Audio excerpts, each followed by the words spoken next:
মানুষ একটা অত্যন্ত শ্রেষ্ঠ কর্ম করতে পারেন, সেটা হলো ভুলে যেতে পারা। আর সেটা বরদানের চেয়ে কম কিছু নয়।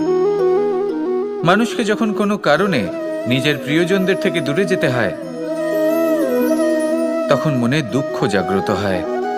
তিনি সেই দুঃখকে ভুলতে পারেন। কখনো কোনো সম্পর্ক থেকে যদি দুঃখ পেয়ে থাকেন, তখন সেই দুঃখকে ভুলতে পারেন। কিন্তু এই সংসারের প্রত্যেক আবেগ, প্রত্যেক বস্তু ভুলে যাওয়া উচিত নয়। বিশেষ করে আমাদের প্রিয়জন, আমাদের পরিবারের সদস্য।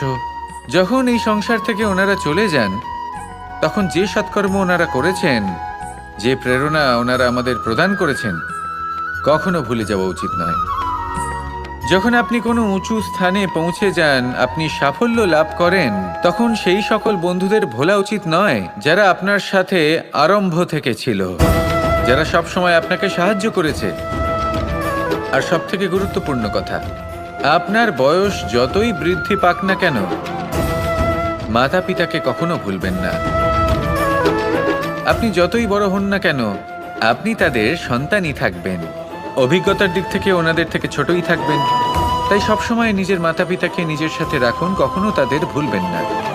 সেই সকল ব্যক্তিদের ভুলে যাবেন না যারা দুঃখের দিনে আপনার সাথে ছিল, তবেই জীবনে সুখ পাবেন। আসুন আর আমার সাথে ভালোবেসে বলুন, রাধা রাধা। এই আমার অনেকগুলো নাম আছে, আর তাদের মধ্যে একটি হলো যুদ্ধ বিমুখ। এই কথা আপনারা সবাই জানেন। দাদাও আমাকে বলেছেন যে তুমি এরকম কিভাবে যুদ্ধক্ষেত্র থেকে মুখ ঘুরিয়ে পালাতে পারো কানাই। দেখুন, যেটা সময়ের দাবি ছিল আমি সেটাই করেছি। যদি আমি রণভূমি ত্যাগ করে না পালাতাম, তাহলে কে জানে কত সৈনিক নিজেদের প্রাণ হারাতেন, কে জানে কতগুলি পরিবার নিজেদের বাঁচার আশা হারাতেন, কে বলতে পারে হয়তো কত প্রাণী এই সংসার ত্যাগ করতেন। আর তাই কখনো কখনো যুদ্ধ বিমুখ হওয়াই শ্রেয়। কখনো জীবনের ক্ষেত্রেও এটা প্রযোজ্য। যদি দূরে চলে গেলে আপনার সম্ভাবনা বৃদ্ধি পায়, তাহলে দূরে চলে যান। দূরে চলে যান সেই সকল ব্যক্তিদের থেকে যারা কথায় কথায় আপনাকে অপমান করেন, আপনার নিন্দা করেন, আপনাকে বাধা দেবার চেষ্টা করেন, আপনাকে ছোট করেন। কারণ তাদের সাথে থেকে, সেই সকল ব্যক্তিদের সাথে থাকলে যারা আপনার মূল্য বোঝেন না, আপনি নিজের আত্মসম্মান, নিজের আত্মবিশ্বাস, নিজের ব্যক্তিত্বকে নত করে ফেলবেন। দূরে চলে যান সেই সকল সংঘর্ষ থেকে, সেই সকল পরিস্থিতি থেকে যাদের সম্মুখীন হয়ে আপনি কোনো পরিণামেই পৌঁছতে পারবেন না। যদি আপনি এইভাবে যুদ্ধ বিমুখ হয়ে উঠতে পারেন, যদি এই প্রবৃত্তি আপনি নিজের মধ্যে জাগ্রত করতে পারেন, তাহলে আপনার সামনে সেই যুদ্ধ চলে আসবে যাতে বিজয় লাভ করে আপনি নিজের অস্তিত্ব খুঁজে পাবেন। আর সেটাই হলো সবথেকে বড় জয়লাভ। আসুন আমার সাথে ভালোবেসে বলুন, রাধা রাধা। এই সংসারের একটা নিয়ম আছে, বা বলতে পারেন লোকে তাই বলে, যে শক্তিশালী হয় সে শক্তিহীনকে নত করে দেয়। এমনটাই হয়, তাই না? আবশ্যক নয়। কখনো কখনো এমনও হয়, একজন অসমর্থ ব্যক্তি সমর্থ ব্যক্তিকে নত করে দেন। এটা সম্ভব, এও হতে পারে। আর এটা তখন হতে পারে যখন তার মধ্যে ভালোবাসার শক্তি থাকে। ভালোবাসার শক্তি এই সংসারে সবথেকে বড় শক্তি হয়। এই ভালোবাসার শক্তি দ্বারাই নির্ধন সুদামা আমাকে দিয়ে নিজের পা ধুইয়ে নিল, কিছু না বলেই, কিছু না চেয়েই। এই কর্মের আধার ছিল শুধুমাত্র ভালোবাসা। খুব শক্তিশালী হয় এই ভালোবাসা। ভালোবাসার শক্তি দ্বারাই আপনি হিমালয় পর্বতকে নত করতে পারেন, তাহলে কি অসম্ভব হতে পারে? এই ভালোবাসার শক্তির সঞ্চার করুন, আর এই ভালোবাসার সাথেই বলুন, রাধা রাধা। মানুষের জীবনে স্বচ্ছতার একটা আলাদা গুরুত্ব আছে। যদি আপনি নিজেকে স্বচ্ছ রাখেন, তাহলে আপনার নিজেরও ভালো লাগবে, সামনের ব্যক্তিরও ভালো লাগবে। একটা অন্যরকম প্রভাব পড়বে। কিন্তু একজন শ্রেষ্ঠ ব্যক্তি কিভাবে হয়ে ওঠা সম্ভব? যার মধ্যে গুণ আছে, শিক্ষা আছে, শুভ চেতনা আছে, যিনি সৎকর্ম করেন। কিভাবে হব সেই ব্যক্তি যার মধ্যে জ্ঞান আছে? শুধুমাত্র স্বচ্ছ থাকলে তো তা হওয়া সম্ভব নয়। প্রথমে আপনাকে বুঝতে হবে যে মানুষের মধ্যে 4টি মূল তত্ত্ব আছে। প্রথম হলো তার শরীর, যার দ্বারা উনি যে কোনো কর্ম করে থাকেন। দ্বিতীয় তত্ত্ব হলো তার মন, যার দ্বারা কোনো কর্ম করার জন্য সে নিজেকে প্রেরণা দিতে থাকে। তৃতীয় তত্ত্ব হলো বুদ্ধি, যে কর্ম আমরা করতে চাই, যে লক্ষ্যে আমরা পৌঁছতে চাই, সেটা আমরা কিভাবে কোন পথে করব সেটা স্থির করা যায় বুদ্ধি দিয়ে। আর চতুর্থ তত্ত্ব হলো আত্মা। আত্মা হলো এমন এক তত্ত্ব যার কোনো সমাপ্তি নেই। আত্মা হলো অজয়। কিন্তু এরও শুদ্ধিকরণের প্রয়োজন হয়। এই 4টি তত্ত্বের শুদ্ধিকরণ করতে থাকুন, এদের নির্মল রাখুন, শুদ্ধ রাখুন। এবং এটা কিভাবে হবে? শুভ চেতনা দ্বারা, জ্ঞানের দ্বারা, এবং সবথেকে বেশি গুরুত্বপূর্ণ প্রেমের দ্বারা। আসুন আমার সাথে ভালোবেসে বলুন, রাধা রাধা।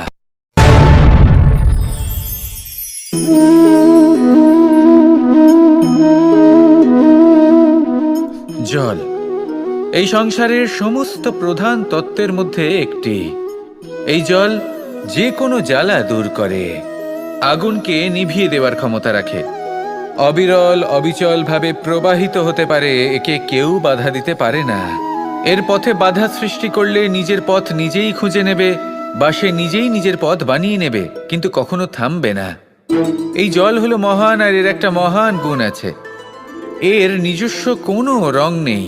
কিন্তু যখন মেঘ থেকে বৃষ্টিরূপে পৃথিবীতে ঝরে পড়ে, তখন সমস্ত সংসারকে রঙিন করে তোলে। যেখানে খরা হয়েছে সেখানে শ্যামল করে তোলে, যে স্থান শ্যামল সেখানে ভিন্ন ভিন্ন প্রকারের পুষ্প ফুটিয়ে তোলে। এই জল, এই জলের মতন আমাদের হতে হবে। ওর যেমন কোনো রং নেই, আমাদেরও যেন কোনো অহংকার না থাকে। শুধু কর্মের এই ধারাতে বইতে থাকুন, এই সংসারের মঙ্গল করতে থাকুন, শ্রেষ্ঠ কর্ম করতে থাকুন। এই সংসারকে এটা বলার কোনো প্রয়োজন নেই যে আপনি কে। আপনি যদি কর্ম করতে থাকেন, তাহলে এই সংসার নিজে থেকেই আপনার মূল্য জানতে পারবে। আর তখন এই মন প্রসন্ন হয়ে বলবে, রাধা রাধা। একদিকে হলো আঙুর, আর অন্যদিকে কিশমিশ। দেখতে গেলে এই দুটোই সবারই খুব প্রিয়। শিশু হোক, যুবক হোক, বা কোনো বৃদ্ধ ব্যক্তিই হোক না কেন। আর দেখতে গেলে এই কিশমিশ, এটা আঙুর থেকেই আসে, তারই অন্য একটি রূপ। কিন্তু কখনো হাটে যান আর গিয়ে জিজ্ঞেস করুন যে এই কিশমিশ আর আঙুর, এই দুইয়ের মধ্যে অধিক মূল্য কার? আপনিও নিশ্চয়ই জানবেন যে কিশমিশের মূল্য আঙুরের থেকে অনেক গুণ বেশি।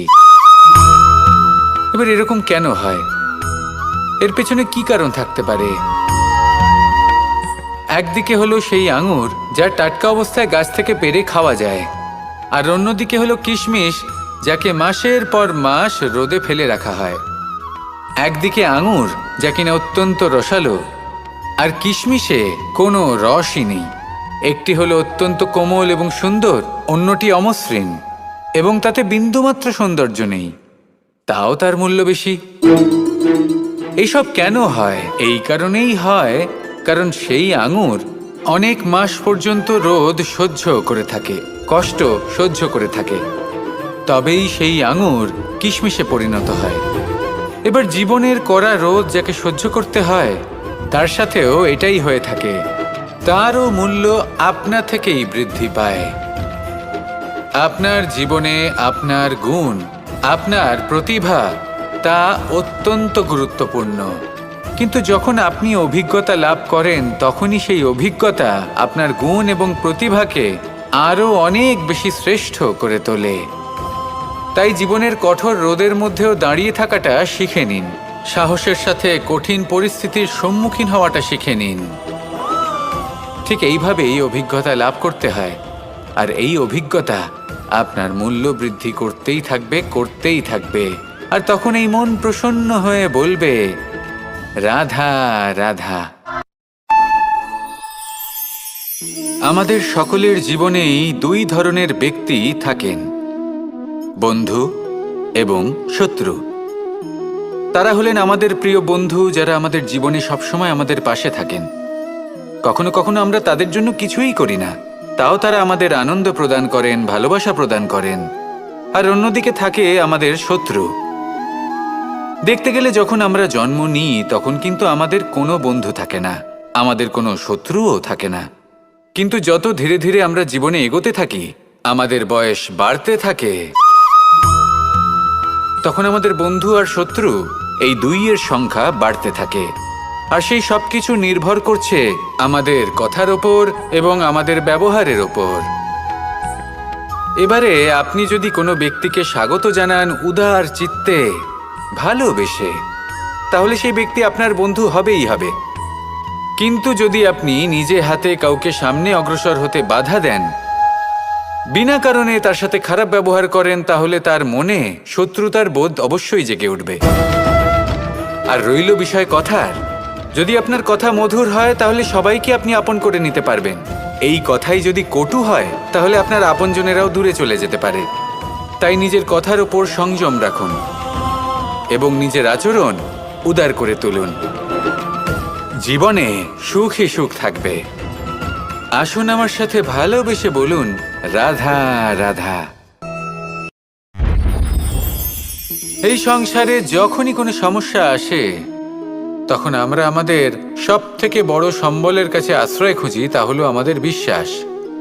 এবার প্রশ্ন হলো এটাই যে এই বিশ্বাস কার উপর করা যেতে পারে? পরিবারের ওপর, বন্ধুর ওপর, নাকি তাদের ওপর বিশ্বাস করা উচিত যাদেরকে আমরা কখনো সঙ্গ দিয়েছি? দেখুন, এই সংসারে বিপদের সম্মুখীন হলে কে আপনাকে সাহায্য করবে সেটা নির্বাচন করা আপনার হাতে নেই। সেটা সেই সকল ব্যক্তির উপর নির্ভরশীল যে তারা আপনাকে সাহায্য করবে নাকি করবে না। অর্থাৎ যখনই কোনো বিপদ আসে সর্বপ্রথম তার সম্মুখীন আমাদের নিজেকেই হতে হয়। আর তার জন্য প্রস্তুত থাকা প্রয়োজনীয়, সেই শক্তি, সেই সাহস অর্জন করা প্রয়োজনীয়। দেখুন, যখনই অন্ধকার আসে তখন সবার আগে কে আপনাকে ত্যাগ করে চলে যায়?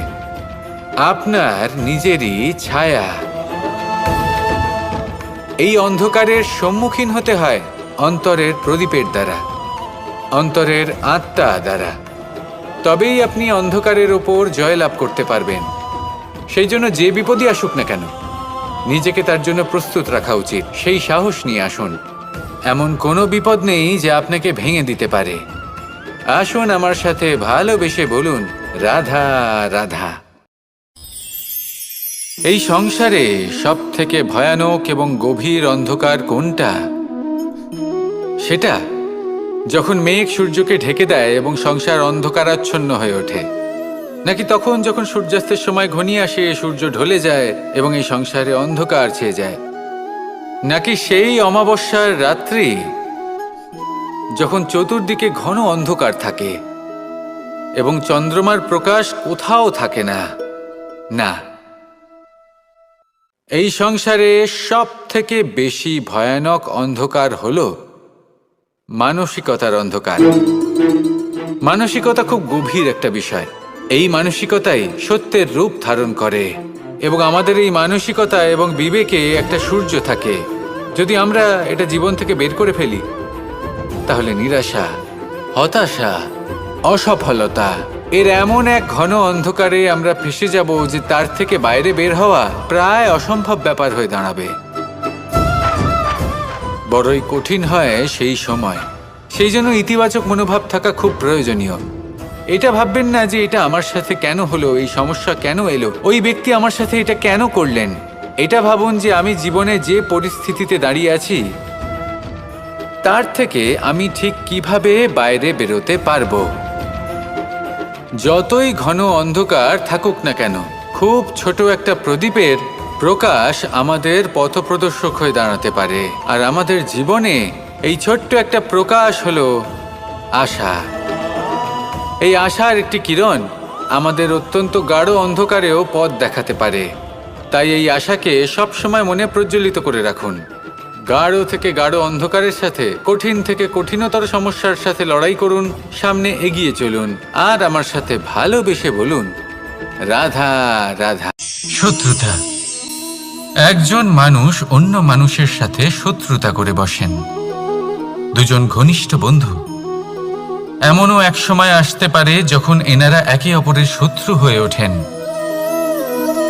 এর অনেকগুলো কারণ হতে পারে, কিন্তু মূল কারণ হলো আলোচনা।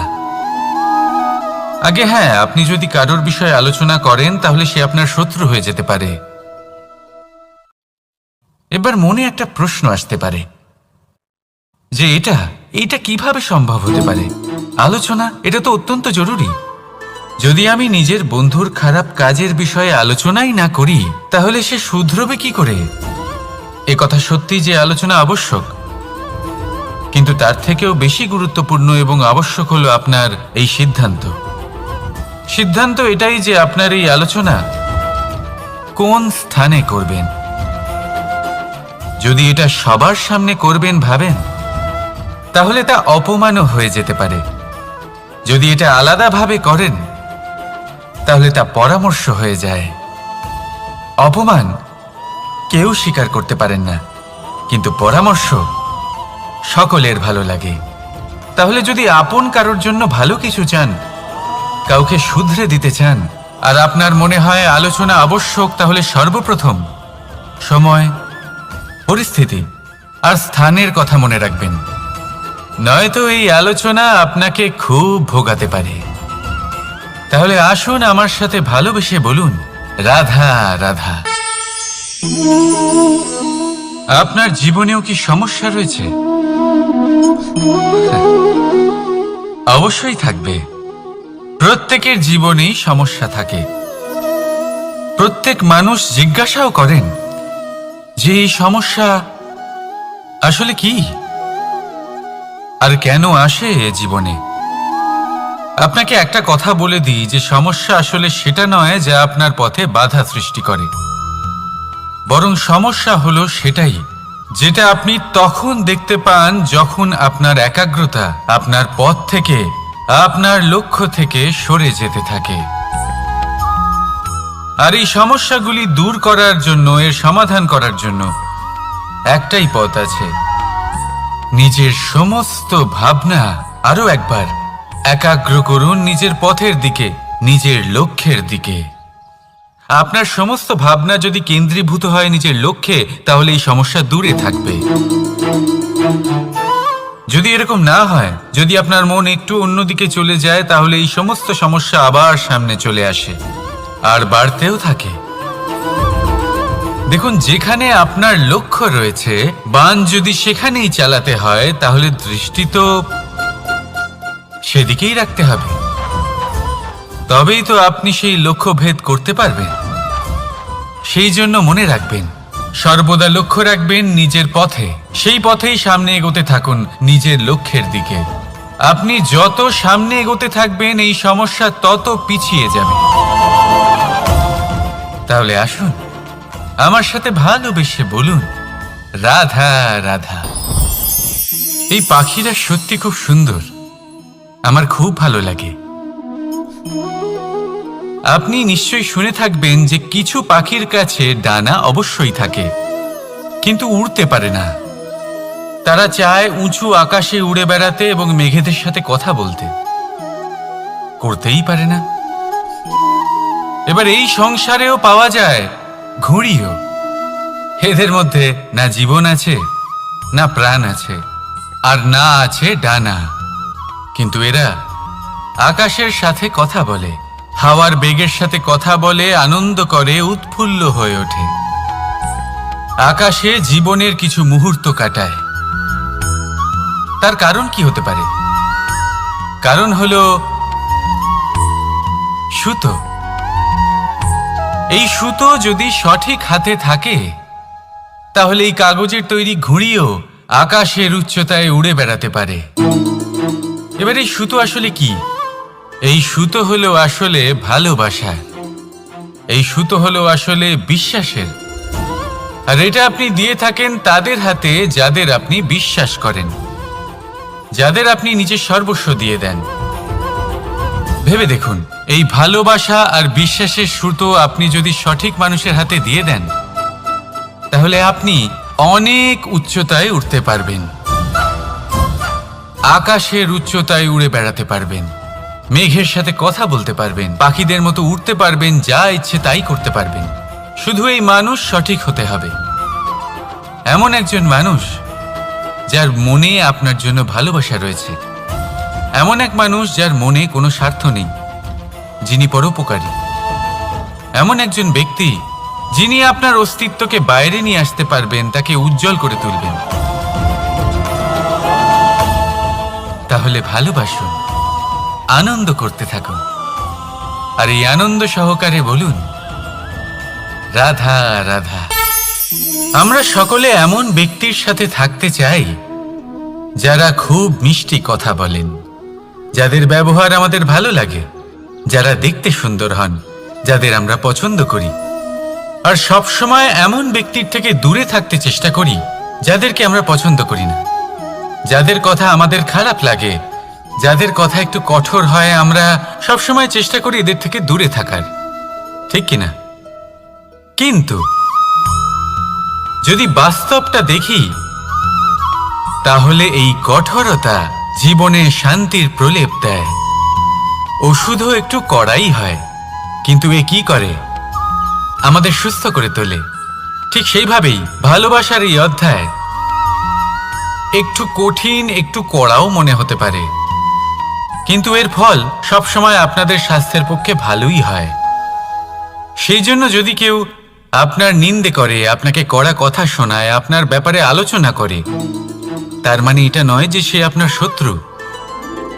হতে পারে তিনি আপনার বন্ধু হন, আপনার জন্য ভালো চান, আপনাকে শুধরে নিতে চান, আপনার মধ্যে কোনো পরিবর্তন দেখতে চান। সেই জন্য কখনো কারোর কথা শুনে বা কাউকে দেখে প্রাথমিকভাবে এই সিদ্ধান্ত নেবেন না যে তিনি আপনার শত্রু হন নাকি আপনার বন্ধু হন। এমনও শত্রু হয়ে থাকেন যে গুড়ের মতো মিষ্টি মিষ্টি কথা বলে আসলে আপনাকে বিষ পান করিয়ে দেবেন, আর এমনও বন্ধু থাকেন যারা আসলে নিমের মতো কড়া কথা বলেন কিন্তু আপনাকে অমৃত পান করান। এদের মধ্যে পার্থক্য করতে জানতে হবে, কে আসলে শত্রু হন আবার কে আসলে মিত্র হন। এই পার্থক্য যখন আপনি করতে শিখবেন, তখন আপনি এই সংসারের সব থেকে সুখী প্রাণী হয়ে উঠবেন। এই পার্থক্য বোঝা সহজ নয়, কিন্তু অবশ্যই আবশ্যক। রাধা রাধা। অসুখ। এমন কোনো মানুষ আছেন এই সংসারে যার অসুখ করে না? প্রত্যেক মানুষ কখনো না কখনো অবশ্যই অসুস্থ হয়েছে, তার এই শরীর রোগের শিকার অবশ্যই হয়েছে। এবারে দেখুন, এই রোগ আসে আবার এই রোগ চলেও যায়, কিন্তু সেই রোগ আমাদের কষ্ট দিতে কেন সক্ষম হয়? কারণ হলো স্বচ্ছতা।